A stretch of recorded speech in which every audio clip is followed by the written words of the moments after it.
소중한 덕후 영상에 후원해주신 이현수님 감사합니다. 7위 아이랜드2 참가자 공개. 많은 엠넷 서바이벌 오디션 팬들이 기다리던 아이랜드2가 드디어 공개되기 시작했습니다. 여러 차례 미뤄졌던 서바이벌 오디션이기에 어떤 참가자들이 있을지 많은 사람들이 궁금했었는데요. 아이랜드2는 참가자들의 멋진 퍼포먼스 영상과 함께 엄청난 참가자들을 공개했죠. 아이랜드2 참가자 중에는 익숙한 얼굴들도 보였는데요. 아이유의 아역 배우로 유명한 김규리, 스트릿댄스 걸스파이터2에서 마네킹 팀의 리더였던 김수정, 알류넥스트의 놀라운 실력자이자 최종 투표 4위의 방지민 등 K-팝 팬들에게 한 번씩 놀라움을 주었던 참가자들이 있었죠. 이 참가자들을 심사할 프로듀서진도 굉장했는데요. 블랙핑크의 프로듀서로 유명한 월드클래스 프로듀서 테디가 총괄 프로듀서, 메인 프로듀서엔 K-팝 레전드 빅뱅의 태양, K-팝 트렌드를 선도 중인 24와 BBN 프로듀서, 그리고 스트릿 우먼 파이터로 댄스 열풍을 불러온 모니카와 리정이 댄스 프로듀서로 아이랜드2에 합류했다고 하죠. 놀라운 프로듀서진과 멋진 참가자들이 공개되자 많은 서바이벌 오디션 팬들은 벌써부터 자신의 원픽을 찾는 중인데요. 아이랜드2는 오는 4월 18일 첫 방송된다고 합니다. 6위 오메가X 진실공방.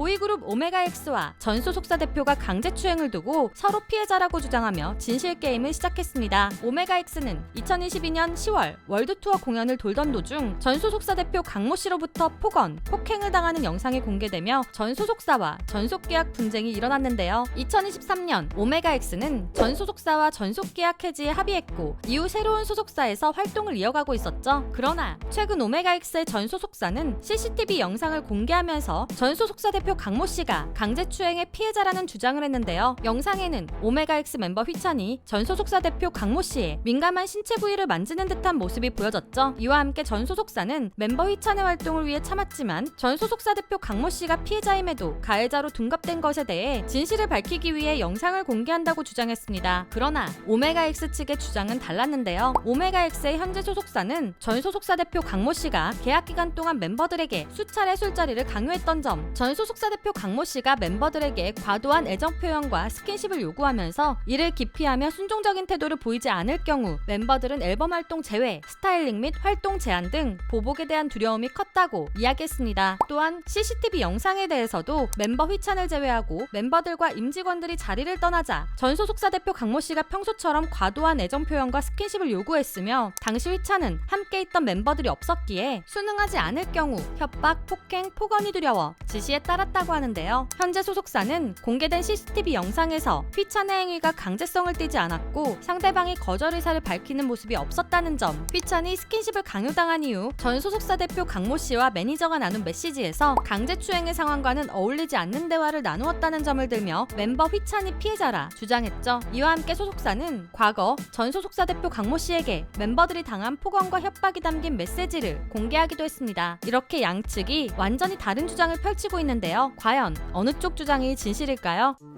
5위 르세라핌의 고소장.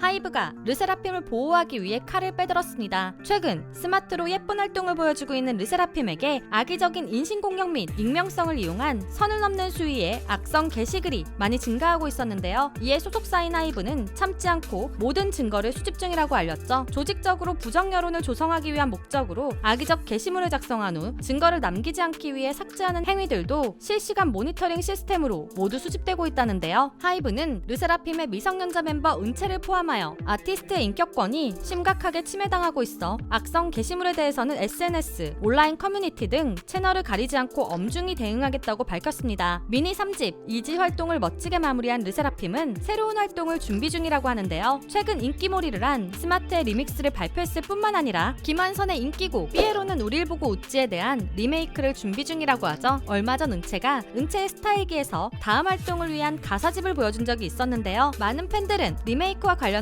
가사집이 아닐까 추측하기도 했었습니다. 4위 찰리푸스와 협업. YG의 신인 걸그룹 베이비몬스터에게는 계속해서 좋은 소식이 들려옵니다. 베이비몬스터는 최근 컴백을 위한 티저를 공개하는 중인데요. 데뷔는 함께하지 못했지만 건강을 회복하여 돌아온 아연을 시작으로 멤버들의 멋진 티저 영상을 보여주었죠. 이와 동시에 YG의 양현석 프로듀서는 베이비몬스터의 첫 미니 앨범의 수록곡들을 직접 소개했습니다. 다크한 힙합이라고 말한 타이틀곡 쉬쉬도 놀라웠지만 세 번째 수록곡인 라이크 댓에 대한 팬들의 기대감도 커져 있었는데요. K-팝 팬들에게도 많이 익숙한 찰리 푸스가 작곡에 참여했기 때문이었죠. See You Again이라는 메가 히트곡으로 빌보드에 등장한 찰리 푸스는 놀라운 작곡과 프로듀싱 능력을 인정받는 싱어송라이터인데요. 정국과 콜라보했던 Left and Right도 세계 각국의 리스너들에게 많은 사랑을 받았죠. 찰리 푸스와 베이비몬스터의 콜라보 시너지도 너무 기대가 되네요. 3위, 아이브 컴백 예고.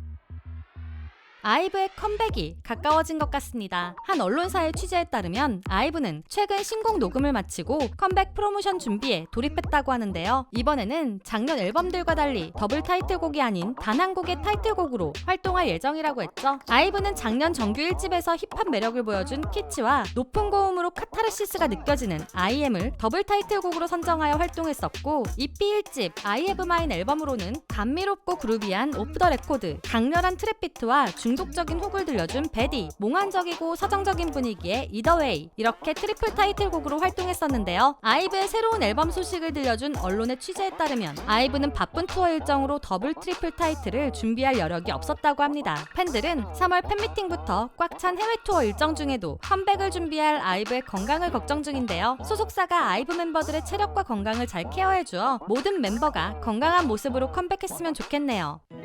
2위, 수록곡 1위.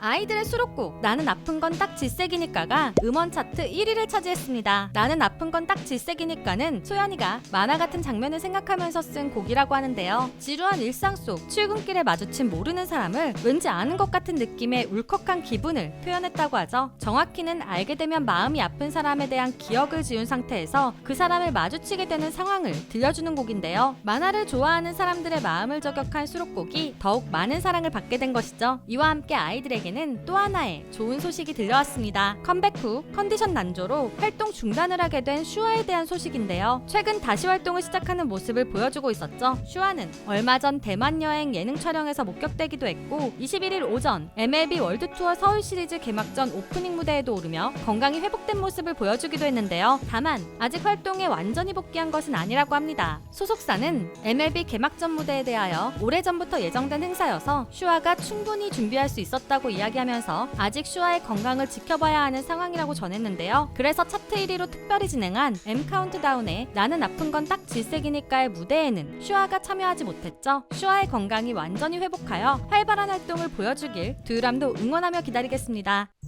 1위 트리플 헤드라이너. 스트레이키즈의 해외 인기가 엄청납니다. 스트레이키즈는 올해 해외 대형 뮤직 페스티벌 트리플 헤드라이너를 달성했는데요. 최근 스트레이키즈는 북미 지역에서 열리는 약 40만 명 규모의 롤라팔로자 시카고에 헤드라이너로 초청되었다고 하죠. 스트레이키즈는 이탈리아 밀라노에서 열리는 아이데이즈와 영국 런던에서 진행되는 브리티시 서머타임 하이드파크에도 헤드라이너로 출연한다는 소식을 전했습니다. 이탈리아의 아이데이즈는 하루에 약 4만에서 5만 명의 사람이 모이고 영국의 브리티시 서머타임 하이드파크 역시 하루에 약 6만 명 이상의 사람이 모이는 대규모 축제인데요. 세계적인 무대들에 스트레이키즈가 모두 헤드라이너로 초청된 것을 보니 스트레이키즈의 해외 인기가 더욱 실감나는 듯합니다. 스트레이키즈가 올 여름 세계 음악 축제들을 얼마나 뜨겁게 달굴지 기대되네요. 2024년 3월 셋째 주 연예계 뉴스 탑7 재미있으셨나요? 이 외에도 여러분들이 놀랐던 연예계 소식들이 있다면 댓글로 공유해주세요. 지금까지 연예계 소식을 전해드리는 두유람이었습니다. 안녕.